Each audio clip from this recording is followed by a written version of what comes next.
Pengharapan kita adalah Allah kita. Allah yang berdaulat. Ya.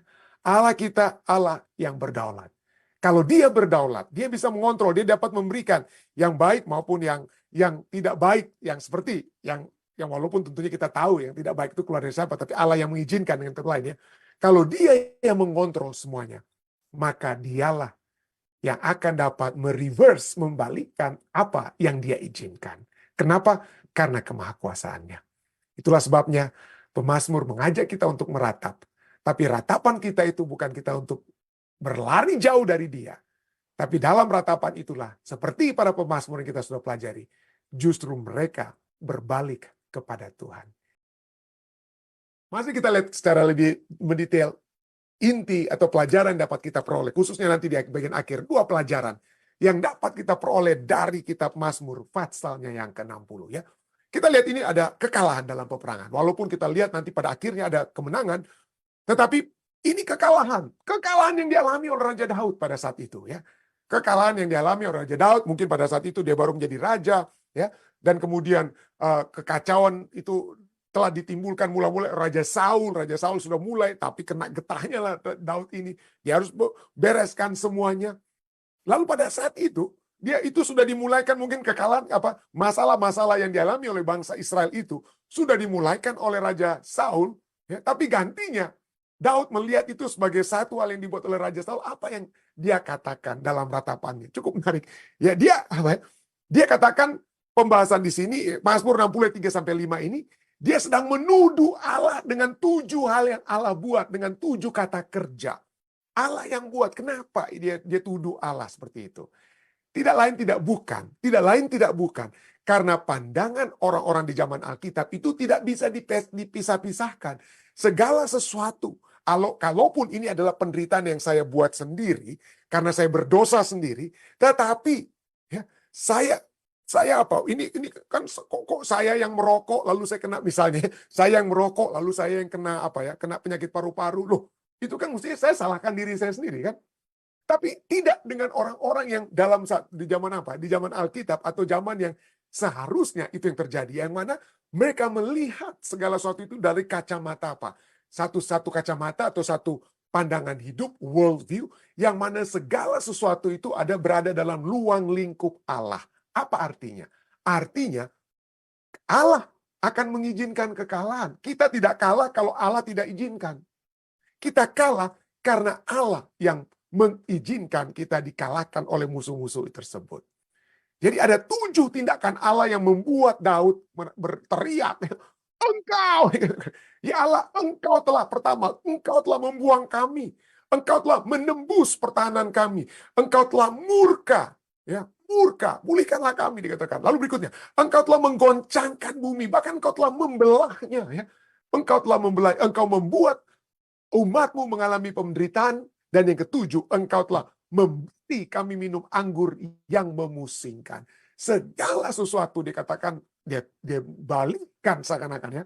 Dia balikkan kepada Tuhan. Dia balikkan kepada Tuhan. Kenapa engkau telah membuang kami? Ya. Kenapa engkau? Kenapa Allah yang dituduh? Ya. Kenapa harus ujung-ujungnya kembali kepada Allah? Kita sudah pelajari waktu lalu ya. Kita ujung-ujungnya kenapa harus kembali kepada Allah? Apakah ini seperti Adam waktu dia bilang, oh kenapa kamu makan buah? Oh karena perempuan yang kau tempatkan. Karena Tuhan telah menempatkan wanita, jadi ujung-ujungnya kena Allah. Bukan ya, bukan hanya karena itu, bukan hanya karena memang manusia suka menuduh orang lain, tetapi bagi orang-orang Israel, seperti kita sudah baca waktu lalu, seperti apa yang terjadi kepada Musa. Ya, Musa pada saat Tuhan katakan, aku akan menghukum umat-umat ini. Wah, Musa balikan kepada Tuhan. Tuhan, jangan gitu dong. Ya, Musa dengan kata lain, kalau mau bicara seperti saat ini, jangan begitulah Tuhan. Engkau kan yang sudah pilih kami. Kalau engkau yang sudah memilih kami, lalu engkau akan binasakan kami, engkau yang akan ditertawakan oleh orang-orang Mesir. Ya, orang-orang akan mengejek engkau, mengecilkan engkau, dan lain sebagainya. Itu yang Musa katakan. Jadi, kenapa sampai Daud menyatakan hal ini? Ya, dia bukan berikan betul itu masalah yang dialami dia pada saat itu adalah apa yang sudah dimulaikan oleh Raja Saul, raja sebelum Daud. Ya, Raja sebelum Daud. Dan bukan itu saja. Masalah terjadi karena dia dapat serangan bukannya dari utara, tapi juga dari selatan. Jadi dia dihajar dari berbagai sisi. Dengan lain. Utara, selatan, dan juga dari barat, dari orang Filistin. Jadi, tapi kenapa? Kenapa gantinya dibilang, Tuhan, kami telah dihantam oleh orang Aram, oleh orang ini dan itu. Kenapa dia katakan, Engkau Tuhan. Ya, Engkau. Kenapa Engkau telah membuang kami? You have rejected us. Ya, karena Tuhan. Dan yang pertama disebutnya, kenapa bukan Engkau yang telah menembus pertahanan kami yang pertama, atau Engkau membuat kami mengalami penderitaan yang pertama. Dia katakan yang pertama itu, kenapa Tuhan itu yang dicecar istilahnya, yang dituduh itu adalah, Engkau membuang kami. Kenapa kata membuang? Kenapa? Karena Allah yang telah memilih mereka. Ya, Tuhan, Engkau yang datang kepada kami. Engkau yang telah mengangkat kami. Dengan kata lain, ya, kita seperti pernah pelajari. Di dalam Alkitab, khususnya perjanjian baru, manusia-manusia yang diadopsi oleh Allah diberikan jaminan keselamatan. Kenapa? Kalau Anda diadopsi, kalau saya, Allah menggunakan kita sebagai anak-anak adopsi Allah ya dari kitab perjanjian baru. Anak-anak adopsi Allah artinya anak-anak yang Allah pilih. Kalau anak-anak yang Allah lahirkan itu bukan Allah pilih ya. Pada saat Anda, misalnya Anda adalah anak kandung. Anak kandung apa? Artinya apa? Orang tua Anda tidak bisa memilih, wah ini saya mau atau tidak mau. Ya Anda lahir aja dari orang tua Anda. Tetapi kalau Anda telah diadopsi, itu artinya Anda apa? Telah dipikirkan masak-masak. Orang tua yang akan mengadopsi Anda sudah pergi dulu, lihat-lihat Anda dulu. Ini cocok nih jadi anak kami ya. Ya sudah diperhitungkan semua. Dilihat silsilahnya, dilihat sebuah asal-usulnya. Oke, saya memilih seperti kita pergi ke rumah anak yatim piatu ya, kita pergi, oh ya saya dari semua ini, oke ini yang saya pilih. Demikian juga bagi orang Israel. Tuhan, Engkau yang memilih kami. Pada saat Engkau memilih kami, bukannya Engkau harus pikir masak-masak Tuhan untuk memilih kami. Nah sekarang, Engkau sudah pikir masak-masak untuk memilih kami. Kenapa Engkau mau membuang kami? Ini yang menjadi penekanan pertama daripada Daud itu. Ya Allah, Engkau telah membuang kami. Padahal Engkau yang telah memilih kami ya dalam perjanjian dengan Abraham. Jadi, karena Allah yang telah memilih, karena Engkau yang sudah pikir masak-masak untuk mengangkat kami menjadi umat-Mu, maka kalau apa yang terjadi kepada kami, supaya kami tidak ditertawakan, supaya nama Engkau juga tidak ditertawakan, karena Engkau sudah jadinya salah pilih Tuhan, maka Engkau yang harus memperbaiki. Oke, Engkaulah yang harus memperbaiki. Itulah sebabnya dalam Mazmur 63-4 katakan, Engkau telah membuang kami, menembus pertahanan kami, Engkau telah murka, pulihkanlah kami. Pulihkanlah kami, pulihkanlah kami. Seperti semula waktu Engkau memilih kami. Engkau telah menggoncangkan bumi dan membelahnya. Perbaiki kalau Engkau sudah menggoncangkan bumi dan membelahnya. Engkau tolong Engkau memperbaiki keretakan yang sudah Engkau buat sendiri. Jadi inilah ya. Apakah dia sedang bertindak keterlaluan Daud gitu? Apakah dia sedang mengecilkan Tuhan dengan hal seperti ini? Apakah dia sedang mencela Tuhan? Ya. Nanti kita lihat justru dari sini kita sedang melihat bagaimana dia mengagungkan kebesaran Tuhan. Nanti tolong kita pikirkan itu, simpan dulu dalam pikir ya. Jadi dalam saat-saat tertentu, kita lihat ya, Daud merasa cemas dan meratap. Bukankah Allah seharusnya melindungi kami? Allah yang telah mengangkat kami, memilih kami dalam satu perjanjian. Bukankah dia yang harusnya melindungi kami? Ya. Di dalam kekalahan, Daud meratap. Dia berteriak pada Tuhan. Tapi ingat, dia berteriak pada Tuhan. Dan masih melihat panji-panji pengharapan itu masih berkibar. Panji-panji artinya ada apa? Pada saat orang kalau dalam peperangan itu kalau satu negara dikalahkan oleh satu negara, maka negara yang kalah itu panji peperangannya itu dia harus turunkan. Dia tidak bisa lagi angkat dia punya apa panji atau bendera peperangan mereka atau bendera kerajaan mereka. Itu harus kalah ya. Kalah, jangan ditegakkan, dijatuhkan. Tapi di dalam kekalahan sekalipun Daud masih melihat adanya panji-panji pengharapan yang masih berkibar. Kenapa? Kenapa pengharapan Daud ya adalah apa? Pengharapannya kenapa? Karena Allah adalah kasih adanya. Maka Allah yang kasih adanya itu akan memberikan kelepasan dari musuh. Dan inilah yang dia tuliskan. Mazmur 60 ayat 6 dan 7. Kepada mereka dikatakan, kepada mereka yang takut kepadamu, telah kau berikan. Di waktu lalu, sekali lagi. Di waktu lalu engkau telah memberikan panji-panji. tanda untuk berlindung terhadap panah Selah. Supaya terluput orang-orang yang kau cintai, berikanlah keselamatan dengan tangan kananmu dan jawablah kami. Tuhan, di masa lalu engkau telah menjadi panji kemenangan. Ya. Dan kami, walaupun dia tulis permulaan engkau telah apa? Buang, tapi engkau masih mencintai kami, bukan? Engkau buang kami, tapi engkau mencintai kami. Kalau engkau mencintai kami, selamatkanlah kami dengan tangan kananmu. Jawablah kami. Inilah keyakinan yang dimiliki oleh Daud, ya. Dan ini menjadi satu pengajaran buat kita. Menjadi satu pelajaran yang sangat berharga buat kita. Pelajaran apa? Sebelumnya, mari kita lihat. Inti Mazmur 60 adalah pengajaran yang dapat menjadi bagian kita pada saat ini sekalipun. Mazmur 60 ayat 1 katakan apa? Untuk memimpin biduan menurut lagu bunga bakung kesaksian. Ia memberikan kesaksian. Kesaksiannya untuk apa? Miktam dari Daud untuk diajarkan. Untuk supaya saudara dan saya bisa belajar. Apa yang dapat kita belajar dari Mazmur 60? Ya. Mazmur 60 mengajak kita semua untuk melihat pengajaran nomor 1. Ya, pengajaran tentang pengharapan. Ajaran tentang pengharapan, dan pengharapan yang kita miliki itu bukan didasarkan oleh manusia. Kekuatan kita bukan manusia. Anda akan baca seterusnya dari Mazmur 60 ya. Kekuatan kita bukan dari manusia, tapi kekuatan kita dari Tuhan. Lalu Daud katakan, Daud bisa saja berkongsi dengan Mesir atau dengan bangsa apalah yang menjadi lawan daripada orang Aram dan lain sebagainya itu. Dia dapat berkongsi, tapi dia tidak lakukan itu. Dia tidak lakukan. Kenapa? Karena pengharapannya itu dia akui dengan mengakui kebesaran Tuhan, kedaulatan Tuhan. Apa itu kedaulatan Tuhan? Kedaulatan Tuhan. Dia katakan apa? Seperti saya katakan tadi, kedaulatan Tuhan itu the sovereignty of God. Tuhanlah yang menyebabkan mereka itu dibuang. Tuhanlah yang menyebabkan gempa bumi. Jadi pada saat dia berbicara Tuhan itu adalah engkau telah apa? Membuat kami menderita. Engkau telah membuat bumi bergoyang dan lain sebagainya ya. Engkau telah membuang kami 7 kata kerja. Justru 7 kata kerja itu bukan untuk mengecilkan Tuhan, tapi justru untuk membesarkan Tuhan. Tuhan, kau telah buat hal-hal yang besar sekali. Seperti membuang kami, seperti gempa bumi, dan lain sebagainya ya. Jadi dengarlah ya. Jadi Allah yang mengizinkan kekalahan, walaupun kekalahan itu sementara, adalah Allah yang maha kuasa, yang berkuasa, yang berdaulat, Allah yang akan memberikan kemenangan. Kalau Allah itu berdaulat, Allah akan memberikan kemenangan. Tuhan bukan hanya mengetahui keadaan kita, tapi dia juga dalam kedaulatannya mengizinkan itu terjadi. Kalau kami kalah, ya mungkin itu dimulaikan seperti saya katakan tadi.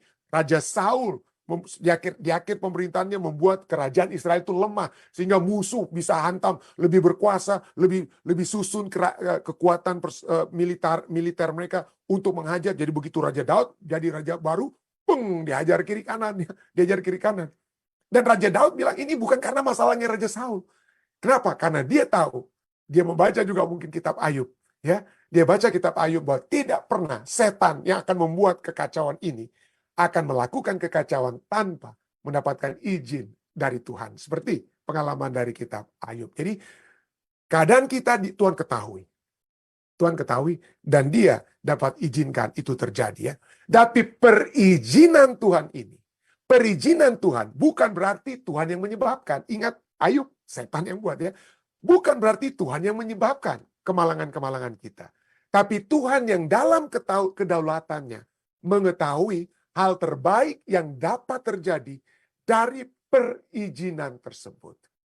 Silakan kepada Ayub, Tuhan katakan kepada iblis, silakan kamu coba. Nah, Tuhan tahu terbaik yang dapat terjadi dari perizinan tersebut.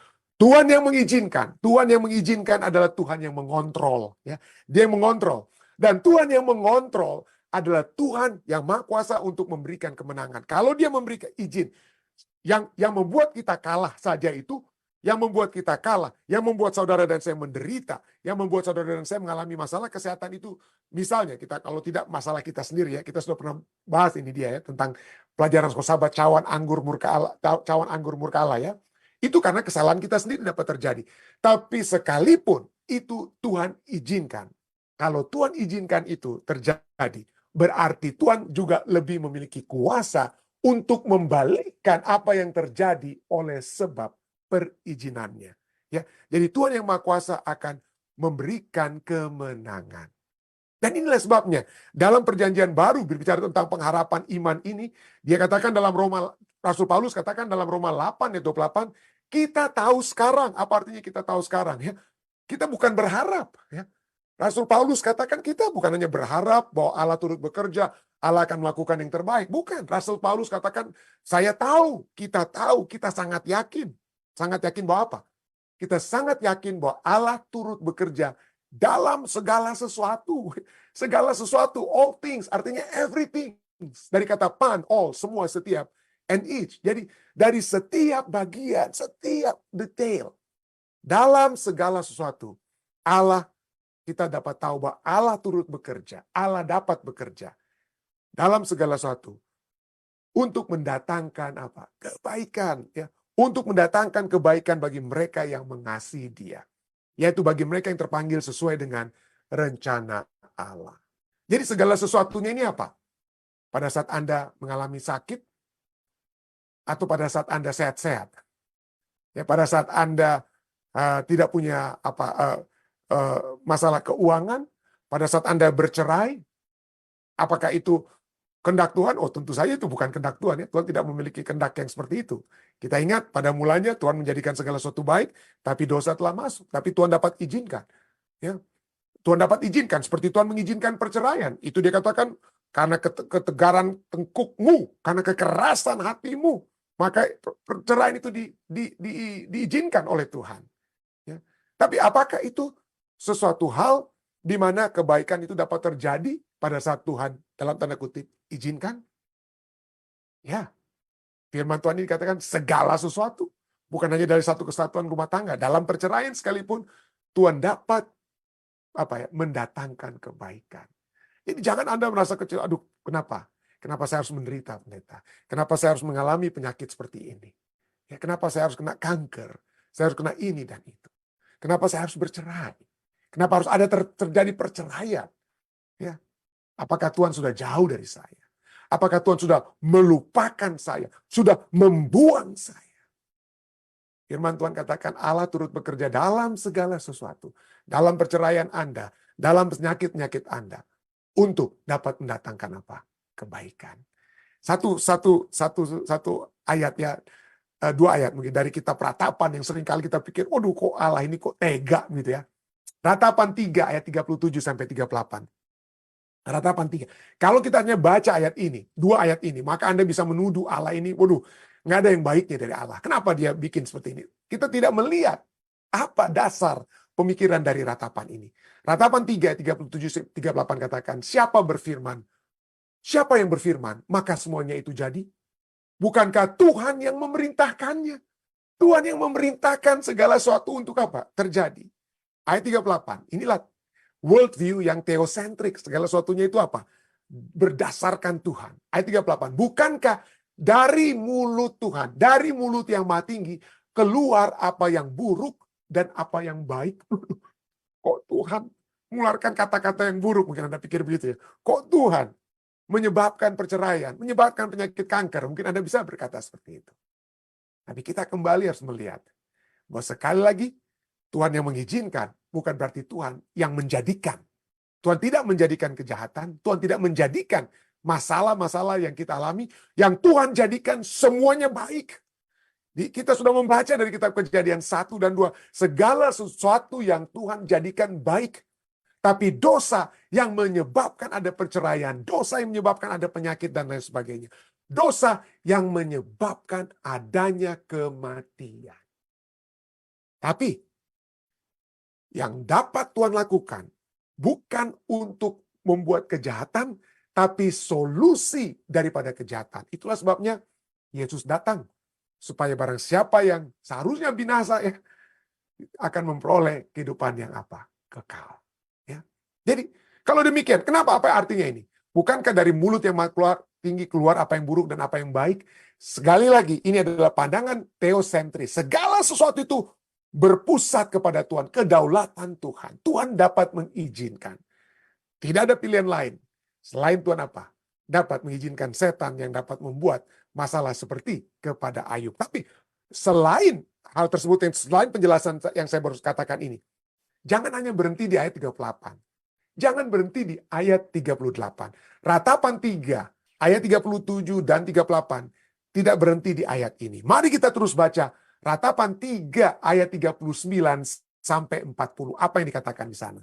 Ratapan 3 ayat selanjutnya setelah dikatakan, bukankah dari mulut yang maha tinggi keluar apa yang buruk dan apa yang baik. Kalau hanya berhenti di situ kita sudah, saya nggak mau lagi lah. Saya nggak mau bersahabat dengan Tuhan yang masa dari dia mengucapkan atau memberikan hal-hal yang buruk kepada saya. Saya maunya dia berikan saja hal-hal yang baik. Tapi ayat 39 memberikan satu kekuatan. Apa dikatakan? Mengapa orang hidup mengeluh? Apa artinya? Loh, bukankah ini kitab ratapan ini adalah keluhan? Ingat, kita sudah bahas tadi malam, ada 2 jenis keluhan. Keluhan yang berfokus kepada dirinya sendiri, melihat hanya untuk kepentingan, keuntungan diri sendiri. Itulah keluhan yang dilarang, salah ya, kita sudah baca ayatnya. Tapi keluhan yang dibawakan dalam doa, yang berpusat kepada Tuhan, itulah yang akan diterima. Itulah sebabnya, mengapa orang hidup mengeluh, dikatakan. Padahal dia sedang mengeluh ya. Mengapa orang hidup mengeluh? Biarlah setiap orang mengeluh tentang dosanya. Jadi dengan kata lain, pada saat kita mengeluh tentang dosa kita sedang melihat kebutuhan kita akan juru selamat yang menghapus dosa kita.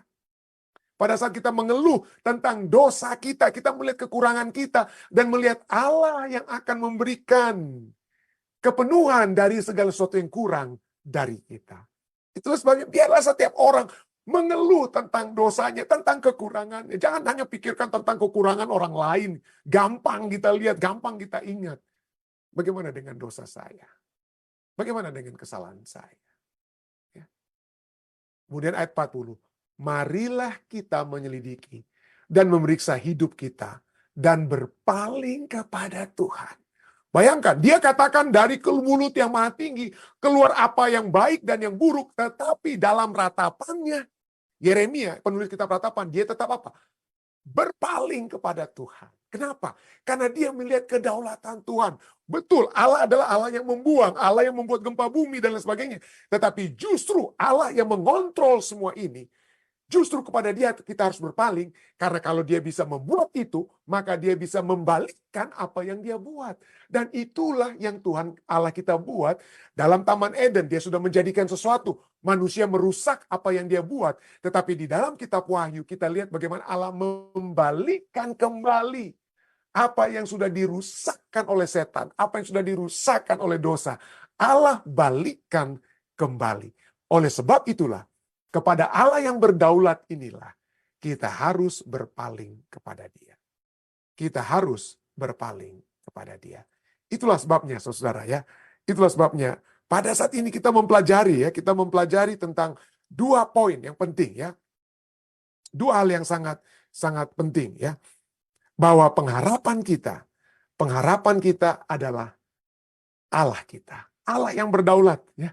Allah kita, Allah yang berdaulat. Kalau dia berdaulat, dia bisa mengontrol, dia dapat memberikan yang baik maupun yang tidak baik, yang seperti yang walaupun tentunya kita tahu yang tidak baik itu keluar dari siapa, tapi Allah yang mengizinkan dengan kata lain ya. Kalau dia yang mengontrol semuanya, maka dialah yang akan dapat mereverse, membalikkan apa yang dia izinkan. Kenapa? Karena kemahakuasaannya. Itulah sebabnya pemazmur mengajak kita untuk meratap. Tapi ratapan kita itu bukan kita untuk berlari jauh dari dia. Tapi dalam ratapan itulah, seperti para pemazmur yang kita sudah pelajari, justru mereka berbalik kepada Tuhan. Kiranya kita semua ya, telah mempelajari kitab Mazmur dengan doa-doa yang di orang meratap. Marilah kita meratap, khususnya seperti pelajaran kita pada saat ini ya. Meratap atas kesalahan-kesalahan dan kesalahan-kesalahan dan dosa kita. Dan berpaling kepada Allah. Seperti ratapan 3 ayat 40. Ayat 40. Kiranya ini dapat menjadi bagian kita semua. Saya bawa ini dalam nama Yesus. Amin. Selamat bertemu kembali, selamat tahun baru bagi saudara dan saudari sekalian yang kembali pada saat ini di tahun 2024. kembali dapat bersama-sama ya di acara ibadah kita.